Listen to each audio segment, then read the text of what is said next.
So then just here they want to do Right. Yeah. Right. Okay. Yeah. They're going to be accepting. Okay, I think we'll get started. My name's Brian Eden. I'm with the EMC. I just want to explain a little bit about how this, program came about. I'm the chair of the Energy Committee. I was at a county legislative committee meeting, and I wanted to talk about issues around the repowering proposal, and most of the legislators said we really don't want to hear from you until you've heard from Jerry. So Jerry Goodenough, the CEO of Upstate Power, New York State Power Producers. So we decided to invite him to our meeting, and a number of the legislators have put this meeting on their list so that you know about it, and it's been in the paper and there's some press here. So I just want to let you know that this is only a part of our meeting. It's going to be a presentation of 10 to 15 minutes and maybe 20, 25 minutes of questions. And then we're going to try to move you out to the lounge area to continue discussing it if you'd like. And then we're going to rearrange the room and continue with our business meeting. So anyway, this is taking Jerry and Doug a little bit off their, they didn't anticipate that there would be press here and so on. So they want it to be known that this is not a press conference and that this is just a presentation to the EMC, and it doesn't have any greater significance than if they had gone to the Rotary Club or some other committee in town. So with that said, I'll introduce Steve Nicholson, who's the chair of the EMC, to do the introduction. Well, I'd say thank you all for coming. We're pleased to have a full room. But as Brian said, this is not a press conference, and Jerry has consented to answer questions at the end of his presentation, so we'll be able to do that. Jerry's been an employee of NYSEG for 12 years, and including 11 years as plant manager. Yeah, actually, I'm older than that. More That's years. okay. I'll do a quick bio. Okay. Go ahead. I didn't want to interrupt you. No, go ahead. Okay. So, as Brian and Steve have said, Doug and I, and I'll introduce Doug here in a second, we've done a few meetings like this. It's been a little bit less formal. Our goal today is just purely edification as to what's going on with energy in the state. Why is this plant being considered repowered or for repowering? So this, hopefully we get some respect here. And this really isn't a press release. This isn't us, really advocating one way or another. We're just trying to edify the audience. Okay, so my background real quick. I went to school locally at IC, started with NYSEG in 1987, transferred over when AES bought the facilities, when deregulation occurred in 1999, was with AES through December of 2011. They declared bankruptcy on the plants. The plants were taken over by some of the shareholders who felt that generation in upstate New York was still needed, bought into the fact that they wanted to be part of it, ponied up some more money. And I'll give you some more history in a second. Doug Roll also was with NYSEG. You're older than me, right? So, early 80s he started with NYSEG. Yep. Then the same story. He was a plant manager at Greenwich Station, transferred over with AES, stayed with Greenwich until they closed. Went to work for Cortland State for a couple of years as energy manager there. When we needed a project development guy and a director for this project, he came back aboard. He offers some unique perspective into energy in New York State after working for the public sector for a while. So what we want to try to do, if you have questions and it's burning and like you're going to forget it, I'll take it while we're presenting, but otherwise maybe write it down and I'll try to get all of them, or Doug probably will answer most of them at the end. But what we want to do is just a real brief history as to how we got here. Okay, So I talked about 2011 when the AES Eastern Energy declared bankruptcy. In June of 2012, the Somerset plant located in Buffalo and the Cayuga plant located obviously in Lansing emerged from bankruptcy. We called ourselves Upstate New York Power Producers. In July of 2012, we had built some models. We'd been working with our financial consultants. We saw that the plant was going to be struggling to make it in the merchant world. We put in a mothball notice. That's a formal notice that triggers a bunch of events with the ISO and the PSC. One thing that it triggers is a reliability study locally. Cayuga's on the 115 kV system. That's not considered bulk. That's considered distribution, even though it's still on transmission. New York State Electric and Gas did a study. They came out of their study with a finding that the plant was needed for relocalizability. So that triggered an event where they then have to either do something with their distribution and transmission system, upgrade it, enhance it, and they need us to run until that gets done. So we got a 1-year contract with them, a reliability services agreement. That triggered another study under Governor Cuomo's Energy Highway proposal, where if a plant is needed for local reliability and it's in a mothball situation, they want then to trigger a study to repower the facility. So that was under the governor's Energy Highway proposal. The PSC ordered NYSEG to do that. They also ordered National Grid to take a look at the NRG plant, the Dunkirk plant, at the same time. We submitted our proposal to NYSEG. In May, NYSEG then recommended, and at this point it's just a recommendation, that they would upgrade the transmission system versus one of the 4 proposals that we turned in to repower the plant. We do have some quick operating statistics here. A capacity factor is a measurement of how many megawatts you produce. We've been about a 25% capacity factor, which was the lowest in the plant's history in 2012. Typically, this number was high 80s and once in a while low 90s as far as the energy produced. So you can see how much the market's turned. This year, through the first quarter, we're about 59% at the capacity at the Cayuga facility.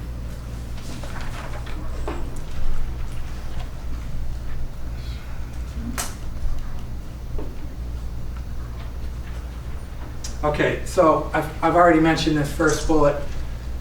The PSC directed us, because of the New York Energy Highway Blueprint, to do this study. The directive follows a recommendation that Governor Cuomo put out in the Energy Highway. They requested a proposal to be put in on the 19th. So let's go to this bullet here. We have been told, we've met with the PSC, that they're going over the proposal. We've been told that they will have a decision by the end of 2013. If the decision is to go and look at one of the 4 proposals that we've put in, 4 options that we've put in the proposal to repower, we will be online by 2017. Quickly, the options. There's 4 options. The first one is to repower the 2 existing coal-fired boilers with natural gas. There are simple cycle gas-fired units. It's a higher heat rate. They're more peakers. Peakers are there for just high demand type days, very cold, very hot days. A third option is to use some of the existing infrastructure with some new equipment. It's kind of a blend between using just the existing equipment and going to a state-of-the-art. Option 4 is a state-of-the-art combined cycle. Very, very efficient. This would be, the top plant build today. 7,800 heat rate, 7,500 heat rates of measurement of the BTUs it takes in versus the megawatts produced. And with any of the options, we're also including a 2 megawatt solar array. Here's a picture of the options. Here's the existing boiler. It's tough to see. The coal gets fired in at these levels here on the corner. We'd replace that with gas. Here's a simple cycle. The hybrid approach, option 3, and then this is a layout of what a combined cycle would look like. And then here's what we'd envision the solar panels to look like. We're looking to put them on the ground. Opportunities and benefits. When it's very clear in the Energy Highway document and in the PSC order that when the PSC evaluates this project, they are to take a look at effects to ratepayers.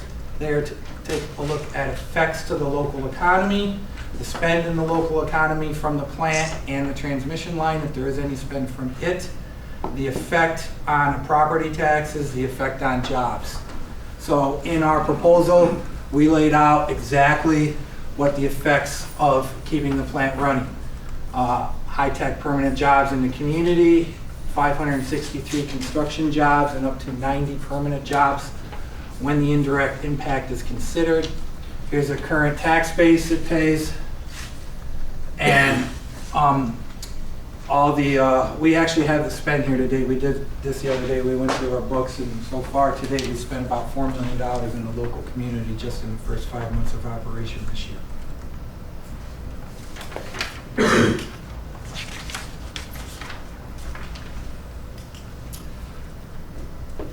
Generation does improve regional and system reliability. Gas turbines are fast acting. They can be from when they're asked to run to full load in 10 to 15 minutes. 10 to 15 minutes. That's over 300 megawatts.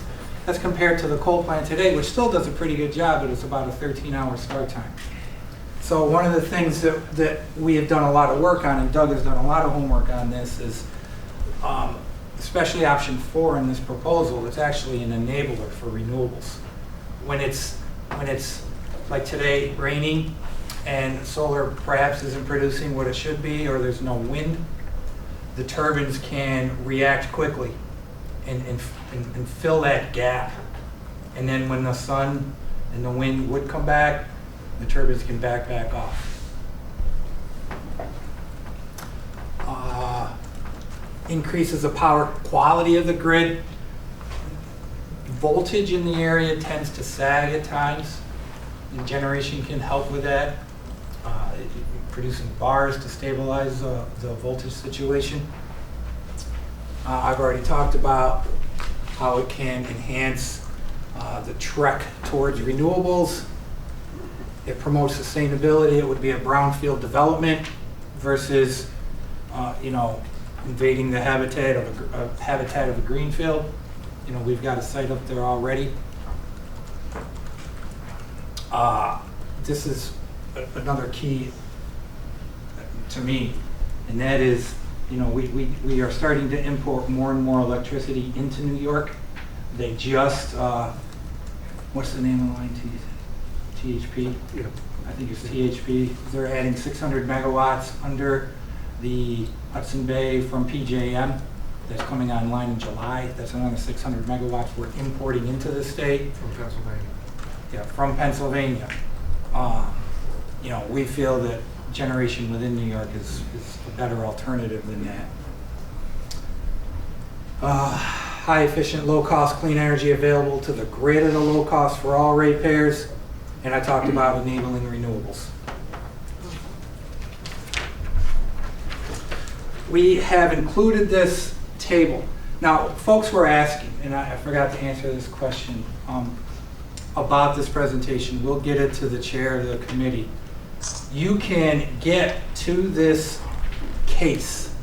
It's 12-E-0577. And I do this almost every day. You can Google just that number, 12-E-0577. It'll go directly to the case on the PSC. You can see everything that's been filed there, including our filing. This is section D of our filing. We brought it out today. Now, I also want to thank TCAD for this. Martha did a lot of work to help us with this numbers. There's a model that the state develops that the IDA uses, and she helped us a lot with this. There's a lot of data here, but what we attempted to do here was just show the impact locally of what this plant has on the economy, from jobs to local spend to permanent jobs. Jerry? Yes. This is perhaps a different audience than usual. Could you explain what TCAD and IDA is instead of the acronym? Okay, so Thanks. it's the local development agency, Tompkins County Area Development is TCAD, and an IDA is an Industrial Development Agency. Our county agency is TCAD, headed by Michael Stanley. Okay, the environmental benefits from this project. Now, some of you who have known me for the last 10 or 12 years, coal is very near and dear to my heart, and we've done a lot to clean up that coal plant up there. We've got scrubbers, we've got nitrous oxide removers. It's a very clean plant. That being said, and Doug had to kind of drag me clawing and screaming on this. Doug's done a lot of work on this, but as far as emissions, gas plant's even cleaner. It actually eliminates sulfur dioxide emissions, eliminates mercury emissions, reduces nitrous oxides by 90 to 98%, CO2 by 50 to 90%, and particulate by 95 to 99%.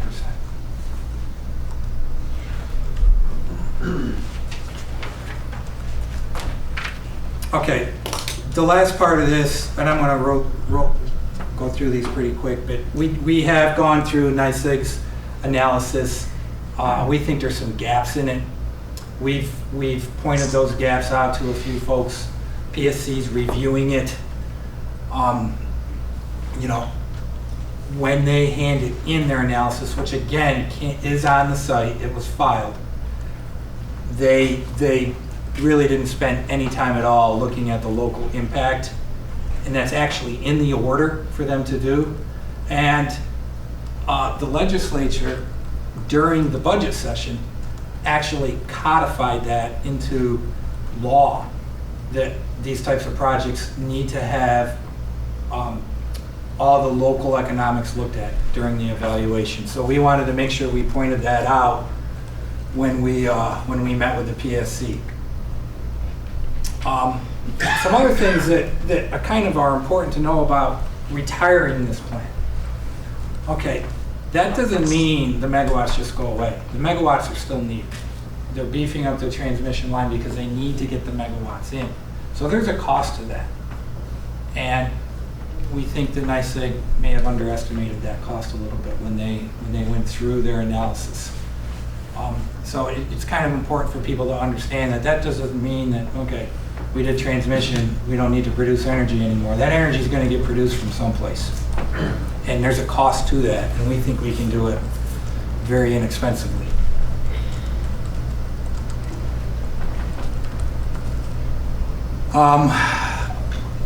When we presented our project, there's a couple things that are interesting about it. One is that it's a pass-through for any energy or ICAP it received. ICAP is installed capacity. That's a revenue that plants get in the market for being there. That's passed through to the ratepayers. Also, on the risk side of it, when we're building this project and we put in a budget, if there's overruns on that, that'll be on the backs of the owners of the project, not the ratepayers. When transmission projects are put in and there are overruns there, NYSEG will go back to the PSC to ask for more money from the ratepayers to fund that. And there's a distinction there that we felt needed to be made.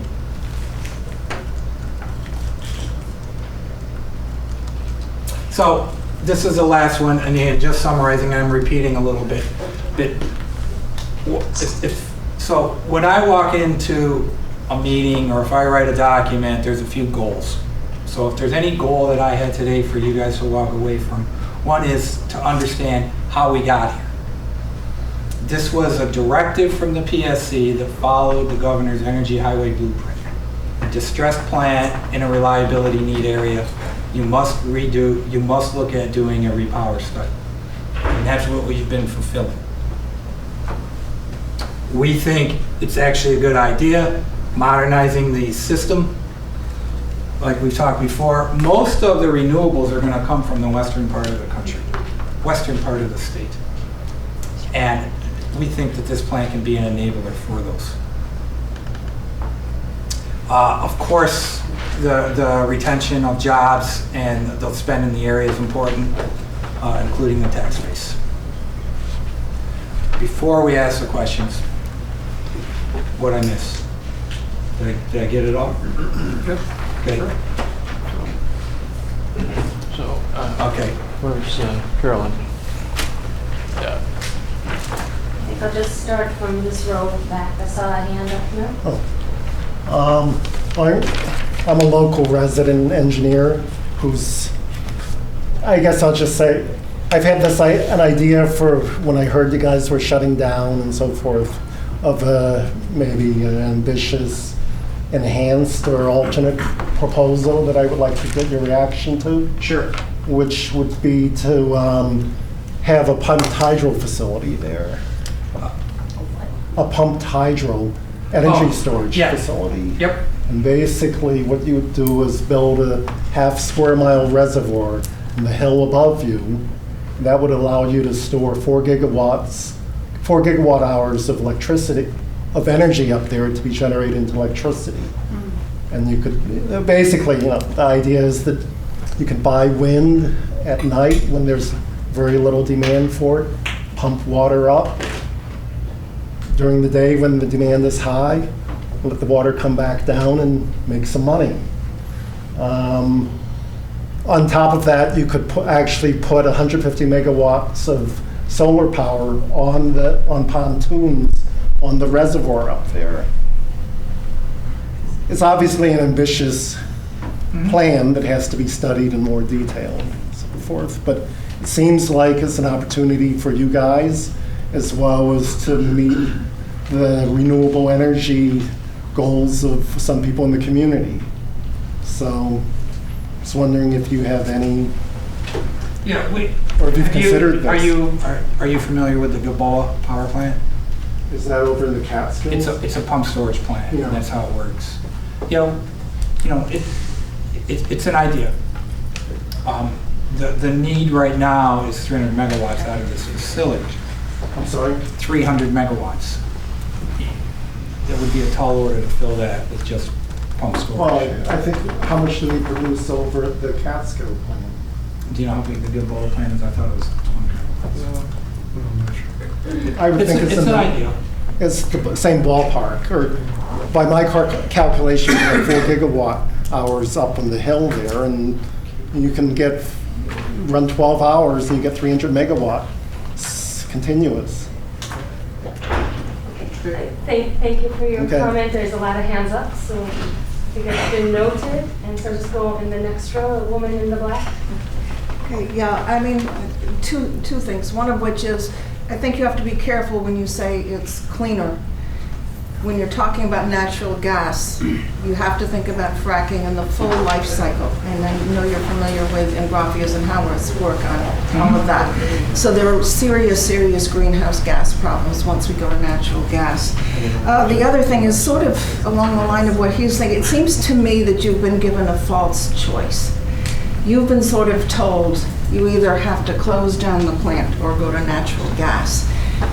And it would be great if, there are so many people in this community that would want to work with you to see if we can't get the PSC and the Governor Cuomo to put this forth as a showcase for this is the future for New York State. And there are many of us, and probably a lot of the people in this room, who would love to work with you on this and see if we couldn't make that happen. It would be so much of a better option. When you're thinking about the economics, you need to think about the long-range picture. And turning this over into a renewable energy resource, just in the long run, is going to be the economic driver for New York. Yeah, I think we're actually saying the same thing. Our timelines might be a little different, okay? It's very clear, this is a 300 megawatt need immediately. That's a lot. Stay with coal. That's a lot of No. renewables to. Stay with coal for now. Well, yeah, I mean, I'm following the PSC order, right? And that's why I said I think they're giving you a false choice. Okay, thank you. I appreciate your Is there anyone comments. else in this row? Okay, the next row back. Hi, Sherry. Glynis Hart from the Lansing Ledger. We talked about the plant 2 years ago, and during that conversation, you said that changing over to natural gas wasn't feasible. What's changed your mind? The difference between 2 years ago and now is the fact that there's an actual order, and in the order, there's a section of the order that calls for a power purchase arrangement for payback of the capital that's invested into that.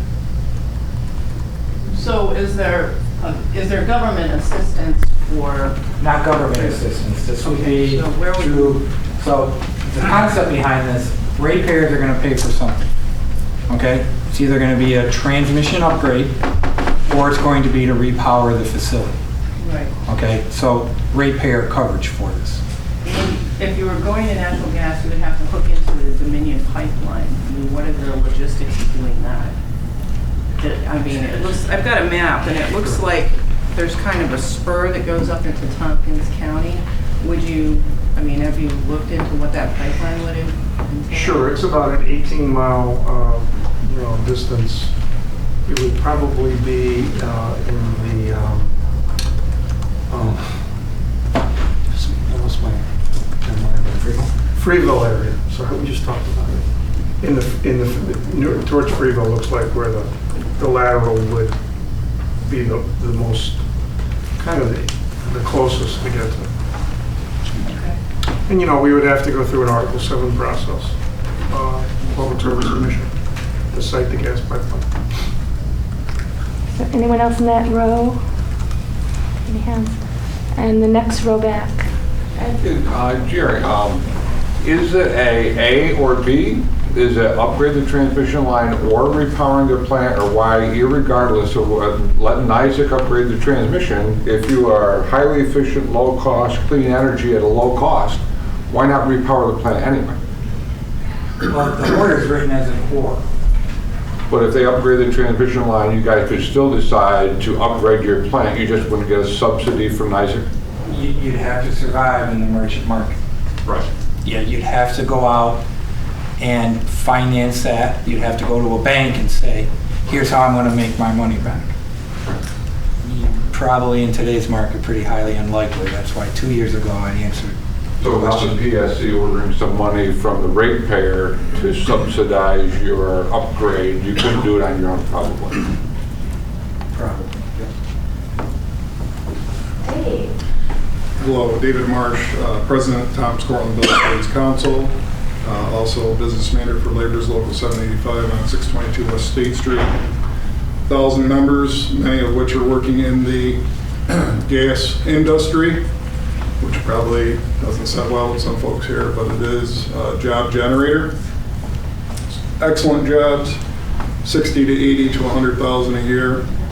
We got a lot of people working out there, so I wanted to make that comment. I've worked on your plant in the trades.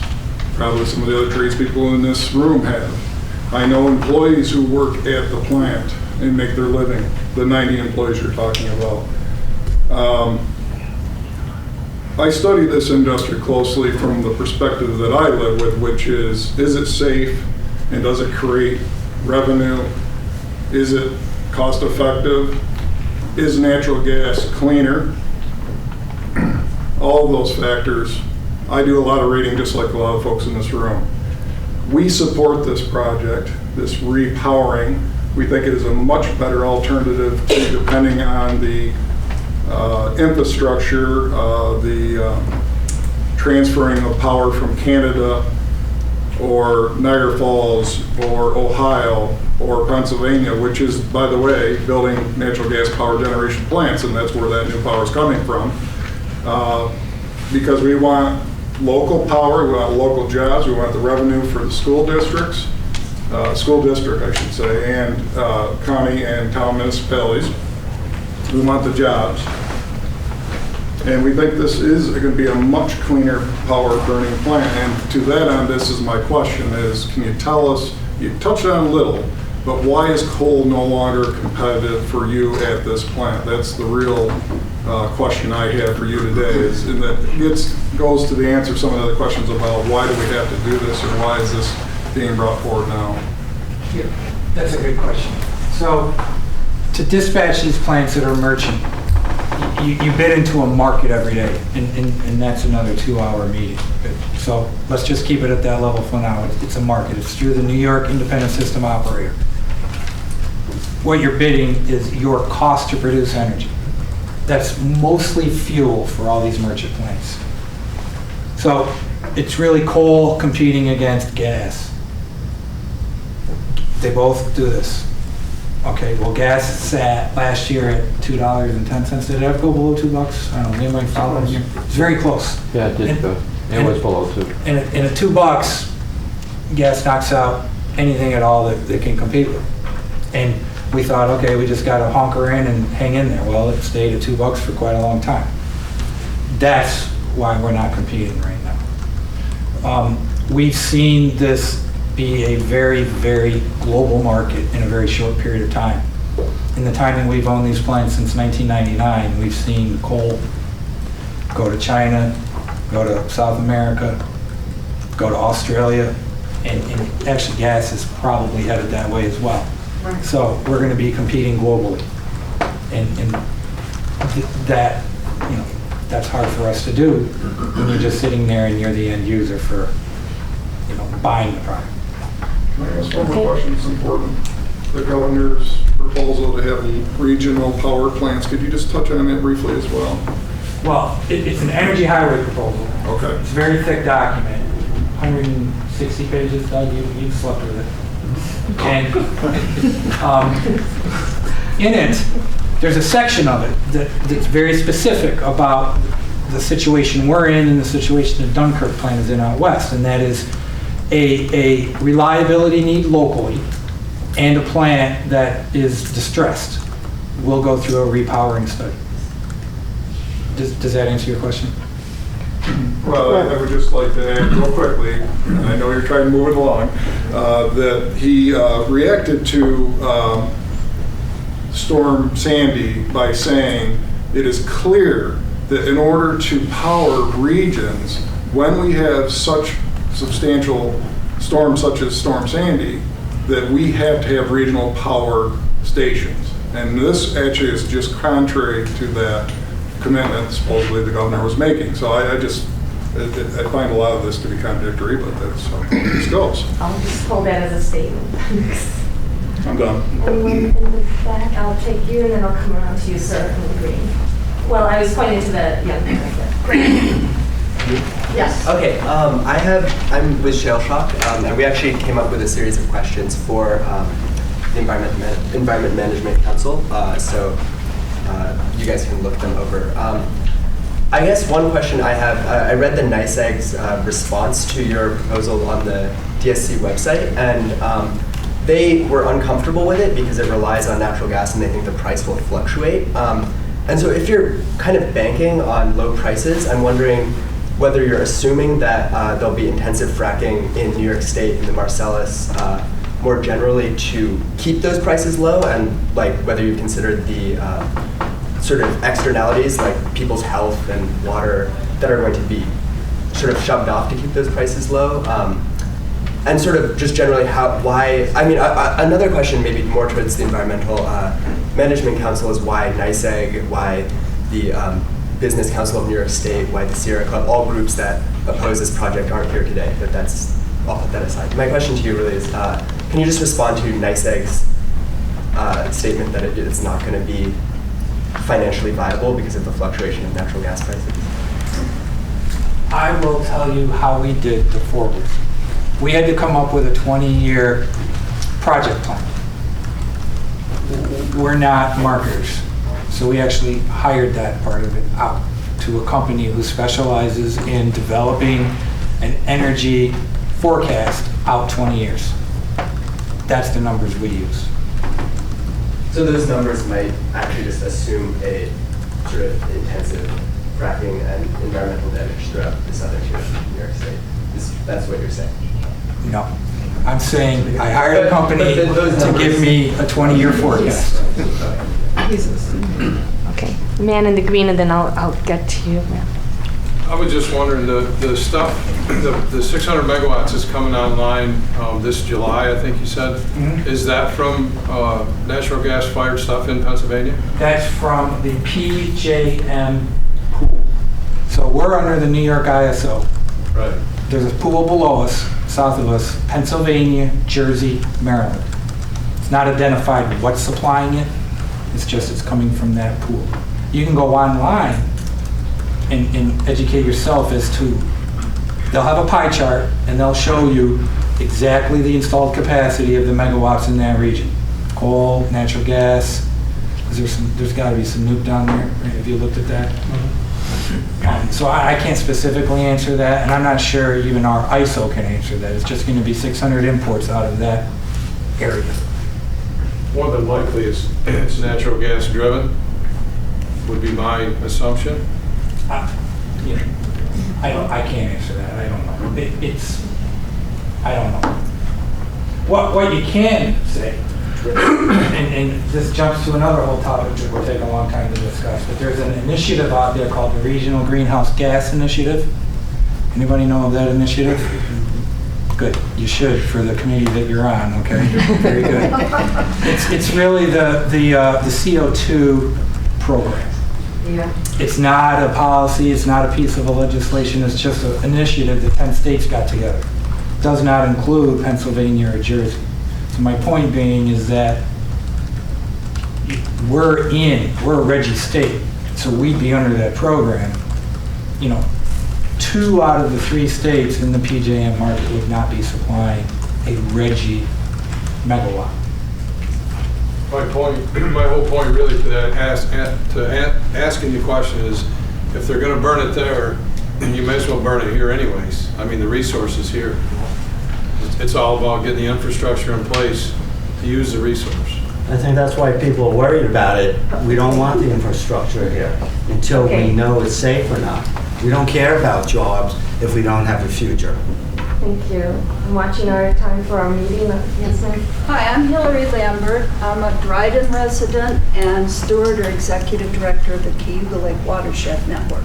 So, of course, one of the things I'm concerned about is the legacy of your coal ash landfill and its impacts on groundwater and the lake. And, you know, I haven't heard anything about that yet. But as a Dryden resident, I'm really concerned about these pipelines. Dryden has gotten itself very deeply involved in the ban movement to prevent gas drilling and fracking from impacting our air and water. And you speak of a pipeline vaguely to Freeville. From what I've read in the newspaper, and I may not know enough, if this plan goes forward, there will be a pipeline either overland or underground to the Auburn area, or what I understood was to Ellis Hollow. And That's not correct. Well, you read that perhaps correctly, but we've done some more research since then. okay, well, I think that a lot of people in this room and elsewhere, we all love jobs. We think jobs are great. I think the future of energy jobs here is in renewables, perhaps more than in gas-related jobs.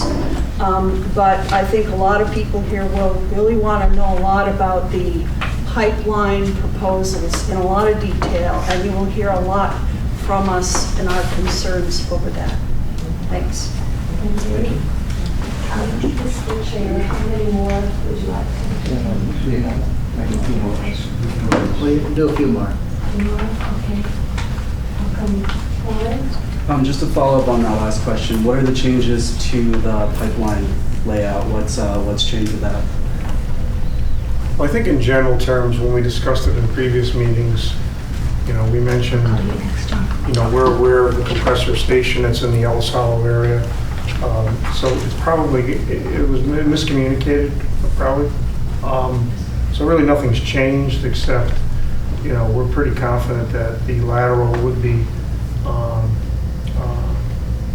come off the area that's, the Dominion line goes through the Freeville area. I'm going to call on John Dennis next, who is a member of the EMC from the Village of Lansing. Yeah, I have two questions. There is a great deal of concern about the fly ash dump, and we wanted to know if you're willing to be responsible for mitigating that and dealing with it, perhaps as part of an agreement for repowering.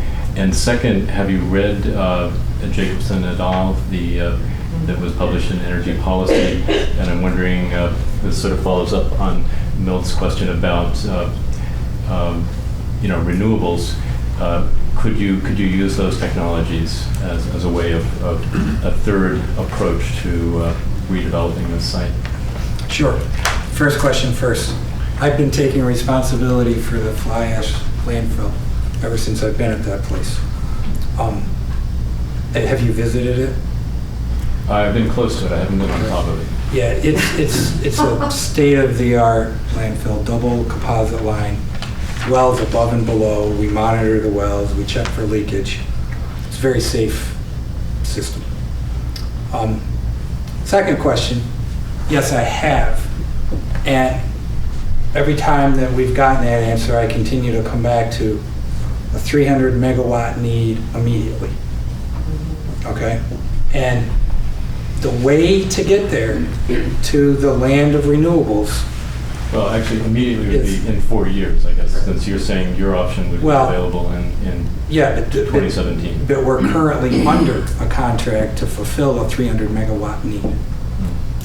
Now, you're correct, and there's 3 projects that are kind of going on here, 2 reliability periods, and then the final repowering period.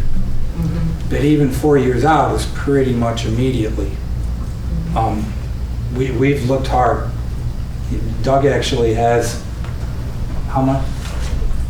500 kilowatts, what do you have? My house? Yes. 6.7. Yeah, of solar on his house. I mean, this is stuff, this isn't like we're saying, there's no room for renewables. But this needs to happen very quickly. We don't, there's not a technology that can get you 300 megawatts of wind or solar in this particular location that's conceivable. So that's why we think when we're going into like a combined cycle, we're going to start with putting 2 megs of solar up there, which is a lot. That's 5 That's acres. 6 acres. 6 acres. 2 megawatts is 6 acres. I mean, there's only 450 acres on that site. So, going to a full, using all that acreage, which would be impossible anyway, still doesn't get you the 300 megawatts. So that's why we think this is a good project. It starts, somebody else comes out with a panel that's double the output that it is now. You start trying to use this as a building block, kind of a energy park type situation. So I'd like to, offer you the opportunity to move into the lounge and so that we could proceed with our business meeting. I don't know what Jerry's interest is, and whether he'll stay and talk a little while or what, but I would like to make it absolutely clear that this is an informational meeting. We brought Jerry and Doug here to provide information to members of the community that they may not have had before. And, we are an advisory committee to the county legislature. We will make a recommendation at some point to the county on this. And also, we plan to have a speaker with a different perspective on the repowering proposal in the fall. So you shouldn't make any assumptions. Please talk to us and send us emails and, with your questions and concerns. And, we'll try to also transmit that to our recommendation to the legislature. So thanks a lot for coming, and, please stay in touch with us.